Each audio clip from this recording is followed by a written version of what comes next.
التقرب إلى الله بأضاحي البدن من الشعائر.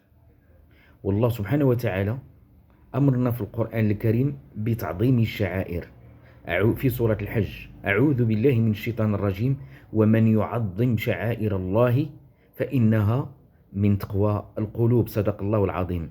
يعني عظمة أو تعظيم شعائر ديال الله سبحانه وتعالى من تقوى القلوب، فإنها من تقوى القلوب، ليس بما تجود به الجيوب.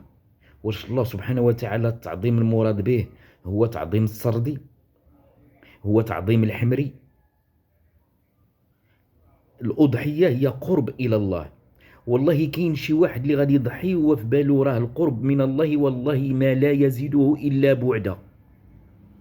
الظالم ولا اللي في الرقبة نتاعو ظالم، ولا مال اليتامى، ولا هبط على عباد الله، ولا عليه دين، ولا كيعبر الأضحية في الميزان عاد كيشريها، ولا جارو ما معيدش، ولا واحد من الأقارب نتاعو عنده عليه دين وقاد داك الحولي يفكلو داك الدين ديال الأخ نتاعو أو ديال كذا. هل هذه هي الأضحية؟ والله هذه عظمة أو تعظيم ديال التكاثر وديال التباهي وديال التفاخر.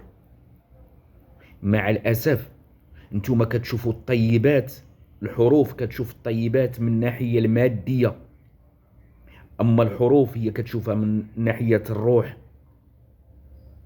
لأن الطيب مادة وروح، وإذا فسدت الروح ديال كل مادة فسدت المادة، إذا فسد اللب فسد الظاهر. هذا هو بالمعنى. يعني تقوى ديال القلب، النوع ديال التقرب إلى الله.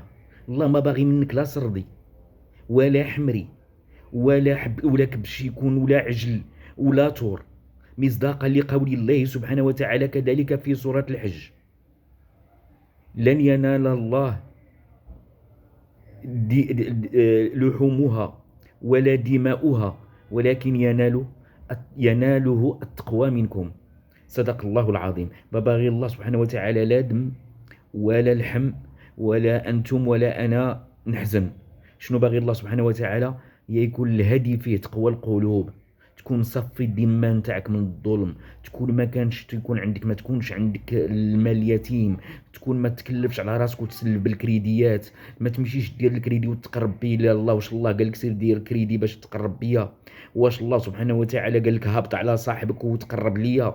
واش قال لك الله سبحانه وتعالى دي حقوق ديال الناس وتقول لك تقرب ليا؟ عن أي أضحية وعن نظام طيب نتحدث؟ والله كل ما غابت تقوى القلوب كلما فسدت الطيبات، وكل ما كثر نظام الخبائث، وكل ما كثر الفراقشية في كل المجالات. تحياتي، إلى اللقاء.